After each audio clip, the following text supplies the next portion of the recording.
Bismillahirrahmanirrahim. Assalamualaikum warahmatullahi wabarakatuh. Waalaikumsalam.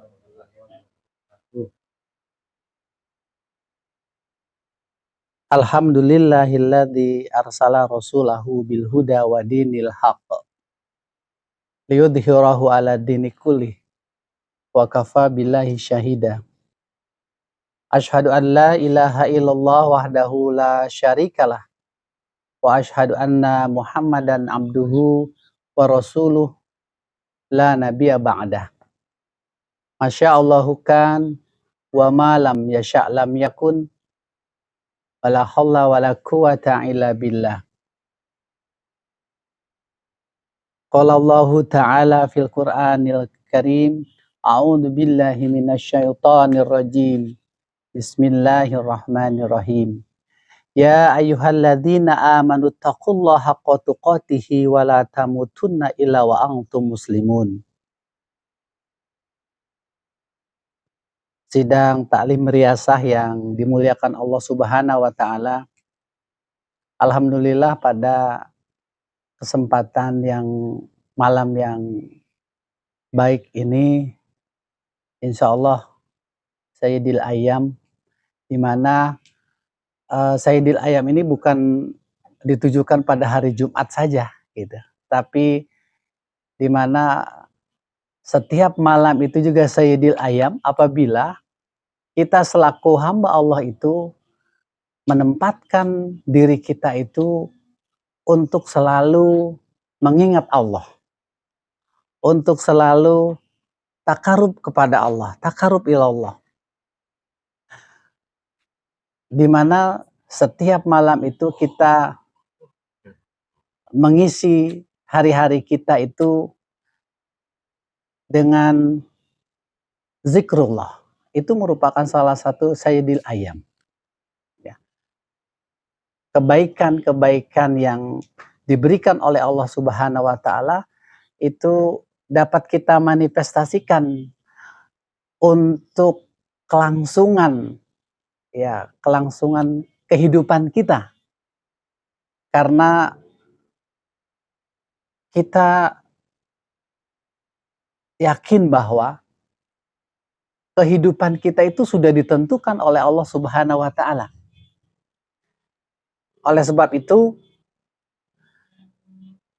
hari-hari yang begitu nilai manfaatnya itu harus kita tingkatkan untuk meningkatkan amal soleh, sehingga ketika kita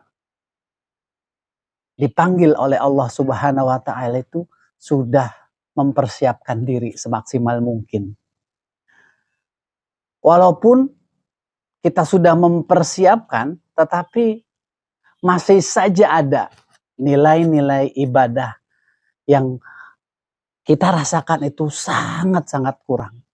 Nah, oleh sebab itu kita selaku muslim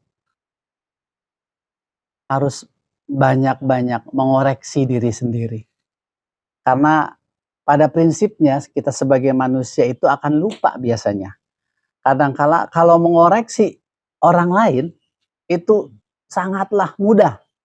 Tetapi kalau kita disuruh mengoreksi diri sendiri itu sulit sekali.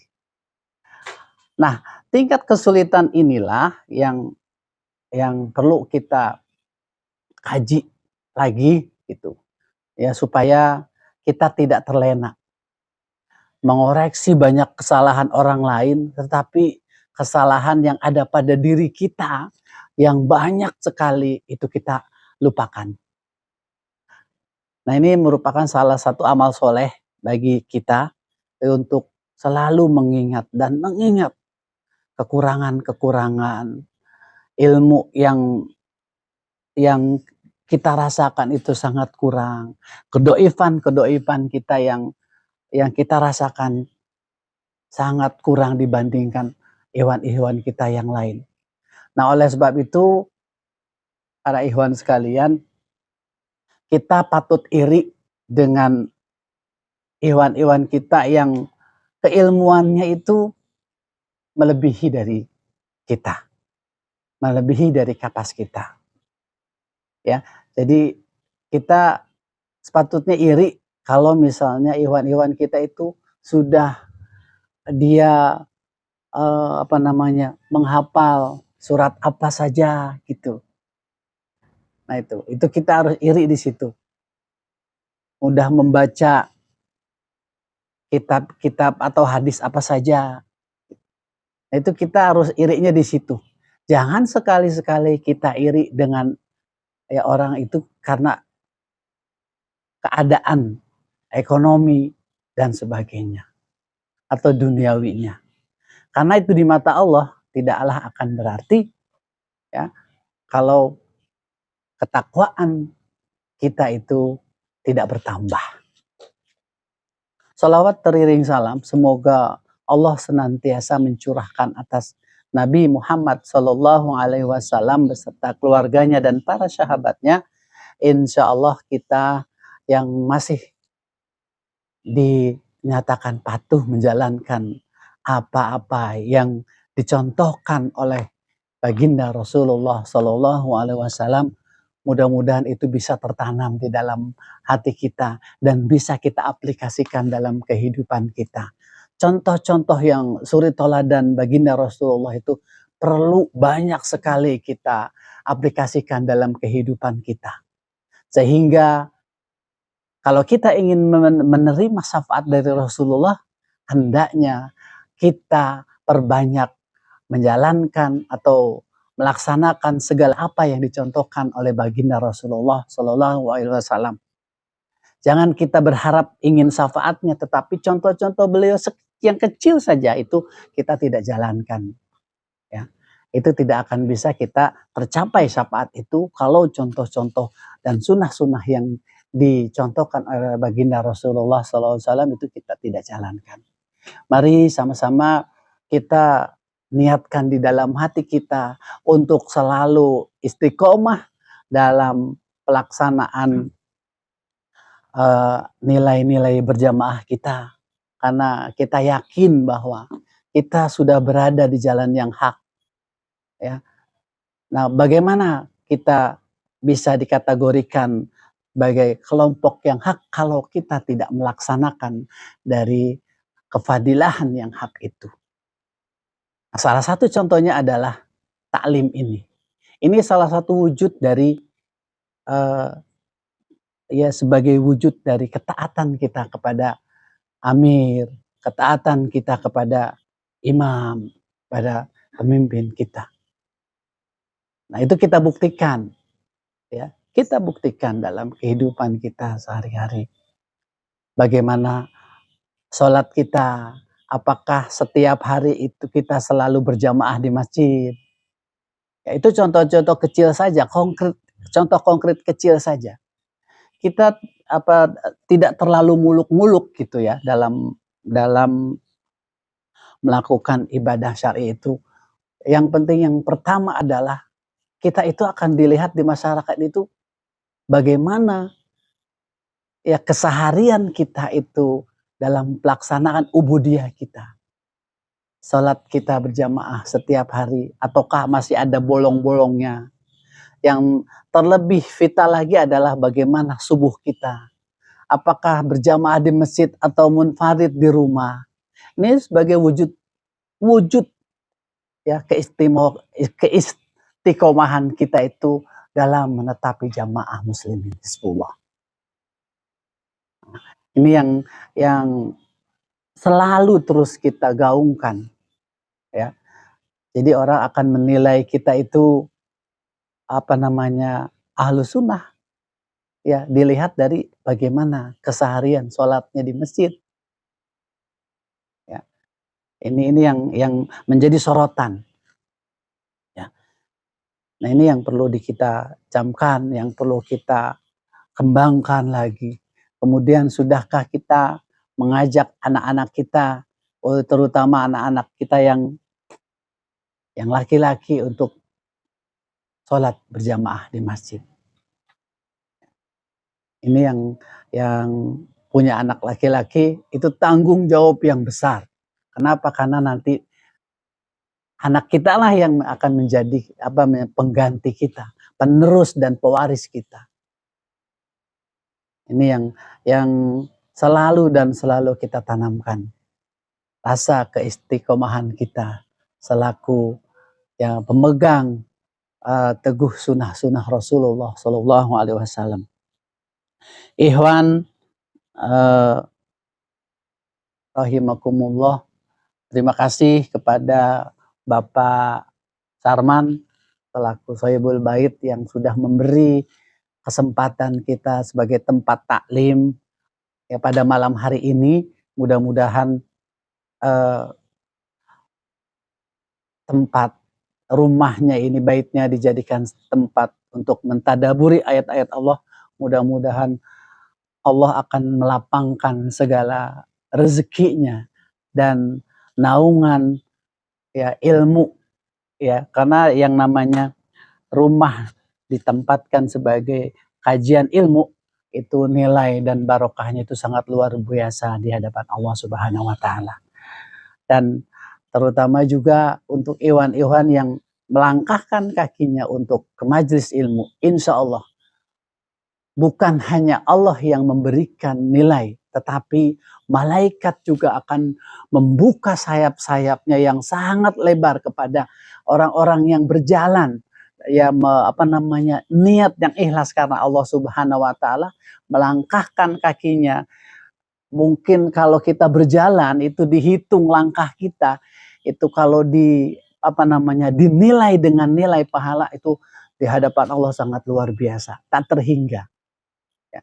Apalagi yang jauh, ya, yang jauh ini jaraknya. Kemudian juga bukan hanya malaikat yang mendoakan, tetapi semua makhluk-makhluk yang ada di dunia ini, baik tumbuhan, hewan, kemudian baik yang kelihatan atau yang tidak kelihatan, yang mikroskopis atau makroskopis, ya, itu akan semua mendoakan. Dan langkah kita itu akan dihitung oleh malaikat. Nah, ini mau seperti apa lagi gitu kalau dengan kesempatan nilai pahala yang diberikan oleh Allah ini dengan taklim ini mau bagaimana lagi kita tidak berusaha untuk meluangkan waktu kita ya untuk bersegera atau untuk meluangkan waktu ke taklim ya, di mana orang lain sibuk dengan urusan dunianya, urusan ya KTBLC-nya lah di luaran sana. Kemudian mungkin sekarang kan mungkin lagi musim liga ya. Nah, itu liga. Itu jadi orang berduyun-duyun atau berlomba-lomba untuk nonton sepak bola. Itu dengan begitu antusiasnya. Ya, sebegitu yang tidak ada nilainya di hadapan Allah. Itu begitu kuatnya gitu. Tetapi dengan wadah kita ini, taklim kita ini yang sudah dijanjikan, pasti dijanjikan oleh Allah itu ada pahalanya. Yang kalau istilahnya kalau pahalanya itu bisa digambarkan dan bisa dilihat atau bisa ditampangkan ya, atau sekarang itu ada di HP itu ada yang namanya bisa nonton TV melalui HP ya. Jadi bisa backlight ya. Ya, itu bisa nonton seenak bisa dilihat gitu. Itu nggak perlu lagi pakai TV sekarang. Itu sudah begitu canggihnya. Apalagi ilmu Allah, apalagi nilai pahala Allah. Itu kalau misalnya digambarkan dengan aplikasi seperti itu mungkin kita akan berduyun-duyun itu. Ya, kita akan berduyun-duyun untuk menuju ke majelis taklim atau ke majelis Rasulullah. Ini merupakan salah satu majelis Rasulullah loh. Ya, karena dicontohkan oleh Rasulullah pada saat itu di rumah Arqam. Ya, dia berkumpul para sahabat ya untuk mengkaji ayat-ayat Allah, tidak mengkaji yang lain. Ya, itu dicontohkan oleh Rasulullah. Nah, alhamdulillah ya, alhamdulillahnya kita ini ya sedikitnya sudah mencontoh apa yang dicontohkan oleh Rasulullah, yaitu taklim. Apa yang kita kaji? Al-Quran. Ini sangat-sangat luar biasa. Di mana saudara-saudara kita yang lain itu ya dengan kegaduhan fenomena-fenomena yang terjadi sekarang, dia sibuk dengan berbagai macam. Sekarang lagi musim pilkada, sibuk dengan urusan itu. Nah, kita tidak disibukkan ini, tapi kita berupaya semaksimal mungkin untuk mengaplikasikan nilai ilmu, walaupun yang sedikit itu kita berkumpul. Dan insya Allah nilai kumpulnya kita ini merupakan nilai pahala yang sangat luar biasa di hadapan Allah Subhanahu wa Ta'ala. Tadi seperti yang saya ungkapkan, kalau misalnya kehadiran kita ini itu bisa digambarkan pahalanya oleh Allah itu dengan begitu berlipat ganda, mungkin orang akan berduyun-duyun untuk ngaji. Saya yakin seperti itu. Jadi, kalau semua kebaikan yang diberikan oleh Allah Subhanahu wa Ta'ala itu bisa diterima oleh semua manusia, oleh makhluknya, mungkin orang akan berduyun-duyun untuk menerima kebaikan ini. Tapi ternyata padahal sudah digambarkan oleh Allah itu nilainya itu, pahalanya itu sangat berlipat ganda.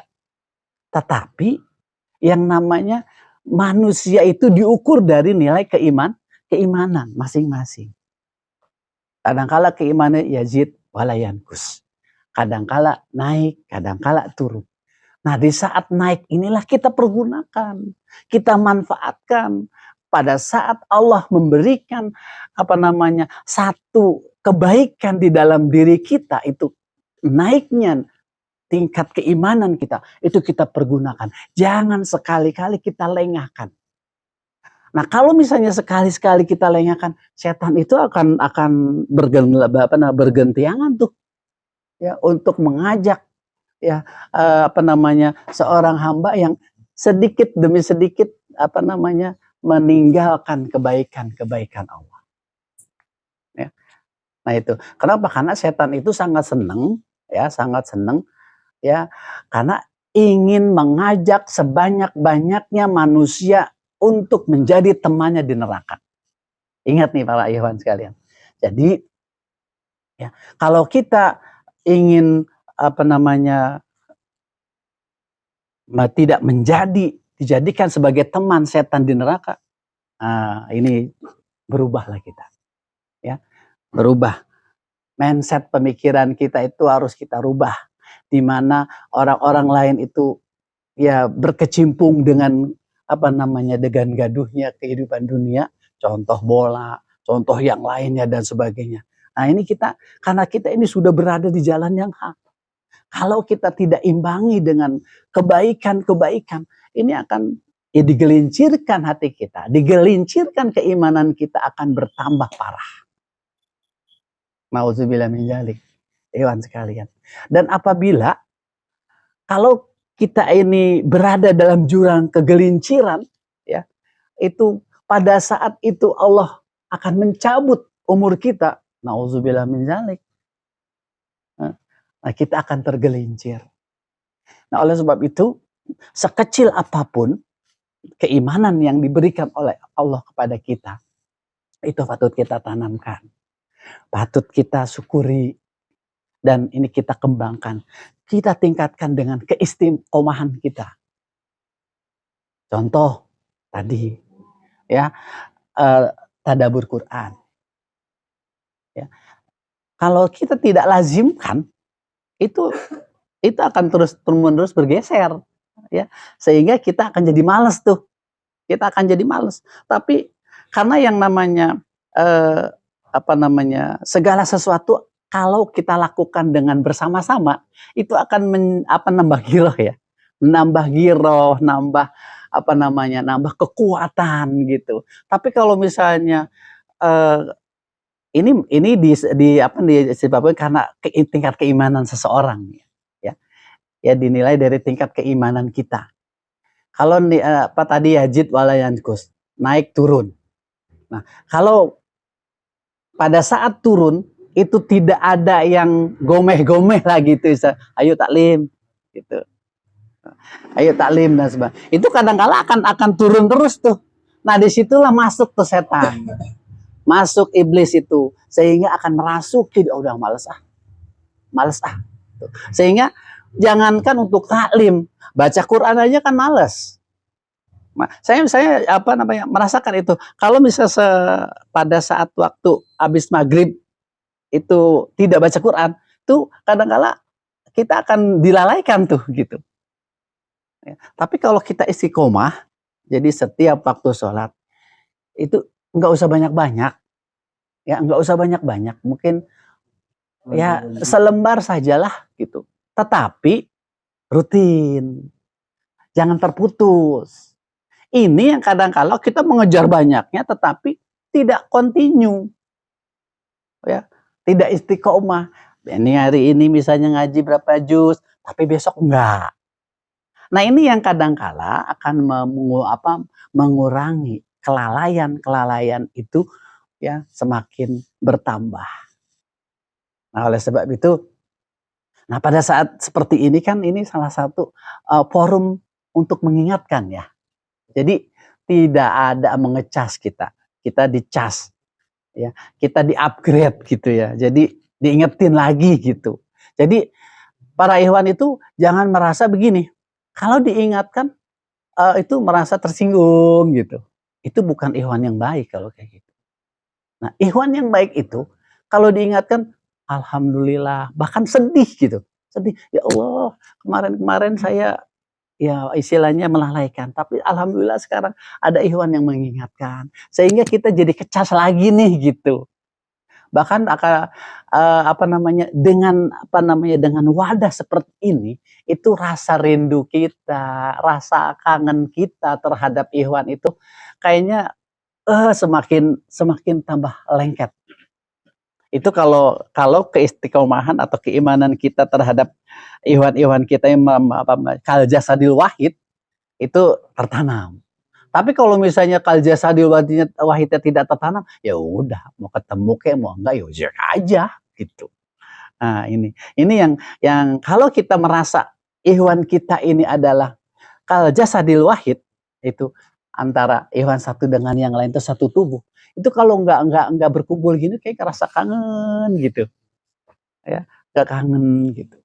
Nah, ini yang harus ditanamkan seperti itu.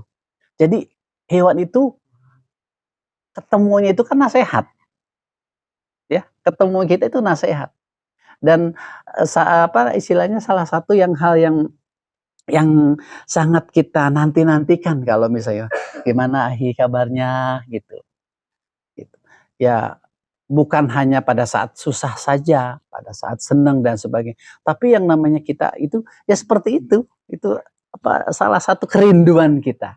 Mengungkapkan rasa mahabbah kita, mengungkapkan rasa kasih sayang kita kepada ikhwan-ikhwan kita. Ya. Ini yang harus kita tanamkan. Nah, saya rasa dengan istilahnya contoh yang digambarkan oleh Rasulullah dalam kehidupan keseharian Rasulullah tidak terlepas dari Al-Quran. Insya Allah ini akan tertanam. Karena dengan kita sering mentadaburi Al-Quran, ilmu kita itu akan semakin bertambah. Saya sangat merasa sekali gitu kalau dengan baca Al-Quran itu kalau ngajar itu waktu kayaknya sedikit. Padahal 1 jam itu kan 45 menit ya. Kalau 2 jam itu kan sekitar 90 menit. Itu terasa kurang gitu. Tapi kalau kita tidak membaca Al-Quran, itu fenomena keilmuan kita itu ya untuk argumentasi, untuk literasi gitu, untuk kita bisa berpola pikir itu sangat kurang. Tapi dengan Al-Quran di mana kita Al-Quran itu kita baca sekaligus kita menerjemahkan gitu. Itu nanti akan Allah akan membimbing kita ya. Allah itu saya rasakan ya, Allah itu akan membimbing kita itu terutama pada lafaz-lafaz kita, perkataan-perkataan kita. Sehingga jadi lancar aja tuh. Gitu. Bukan karena guru gitu, bukan, tapi itu satu hal yang sangat luar biasa loh kalau menurut saya. Itu dengan habis sholat itu baca Quran, kemudian subuh terutama ya habis subuh baca Quran, itu akan terasa sekali ya. Dan saya rasakan pada saat saya ngajar itu udah celotehannya gitu, nggak akan berhenti gitu, nggak akan berhenti. Dan saya kalau misalnya ngisi-ngisi rapat itu kadang-kala kalau nggak diberhentiin, oh, itu terus gitu, dan nggak pernah nggak gitu. Itu yang saya rasakan. Nah, ternyata Al-Qur'an dapat, mengajarkan kita, keilmuan kita itu akan semakin semakin, tinggi dan apa namanya, literasi kita untuk apa namanya, kelancaran lidah kita untuk mengucapkan sesuatu itu akan bertambah lancar. Itulah ilmu Allah. Jadi Iwan harus yakin itu. Al-Quran adalah ilmu Allah yang akan memberikan satu manfaat sangat besar bagi keilmuan kita.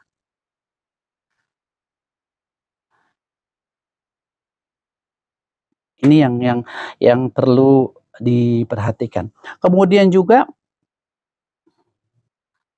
kita juga tahu bahwa ternyata Al-Quran itu dapat menyehatkan tubuh kita. Ya, Al-Quran dapat menyehatkan tubuh kita. Jadi kalau kita ingin sehat, bacalah Al-Quran. Karena asyifa, ya, Quran itu sebagai obat. Nah, jadi kalau kita mau sehat itu sebetulnya nggak perlu ke dukun, nggak perlu ke orang pintar, nggak perlu apa namanya yang bukan syariat ya, gitu. Nah itu kalau misalnya pegal urut ya itu mah kan ada syariatnya urut. Yang penting bukan ilmu-ilmu perdukunan lah gitu. Tapi dengan Al-Quran ternyata itu dapat menyehatkan tubuh kita. Nah, kemudian juga pengaruh tilawah. Nah, ini juga perlu diperhatikan. Ternyata dengan kita membaca Al-Quran, dengan lantunan-lantunan ayat Al-Quran, itu ternyata tilawah ini akan menghasilkan suatu sistem overon off dan overon on di dalam tubuh kita. Ya, jadi sinyal-sinyal ya itu sinyal di dalam pada otak kita ini ada namanya di sini ada otak pinggir itu namanya otak temporal ya. Otak temporal ini merupakan salah satu bagian dari kepala kita itu yang bisa menyerap berbagai macam ilmu, yang merupakan salah satu ilmu itu akan distimulus melalui temporal ini ya ke seluruh jaringan tubuh kita. Contoh misalnya, kalau kita nih kena paku, kalau orang yang yang normal itu kan pasti akan terjadi refleks. Misalnya kena batu aja, itu kaki kita terangkat, itu refleks. Di mana di situ ada sensor motorik, ya, yang bekerja. Nah, sehingga di dalam tubuh kita itu ada yang namanya sistem operon off dan operon on. Nah, bagaimana dia tubuh kita itu pada saat sinyalnya on gitu. Nah, itu tadi pada saat kita kena paku itu ada refleks. Sehingga ada sensor motorik itu yang dari otak kaki angkat gitu. Jadi otak itu menstimulus kerja tubuh. Nah, itu namanya operon on. Nah, kemudian operon off. Jadi ada sinyal-sinyal tertentu yang pada saat tertentu tubuh kita itu tidak berfungsi. Itu contoh pada saat kita tidur gitu. Itu tidak terjadi respon ya, tidak terjadi respon yang baik. Nah, itu seperti itu. Contoh juga pada saat kita pagi-pagi bangun, terus kemudian kebelet pengen ke kamar mandi.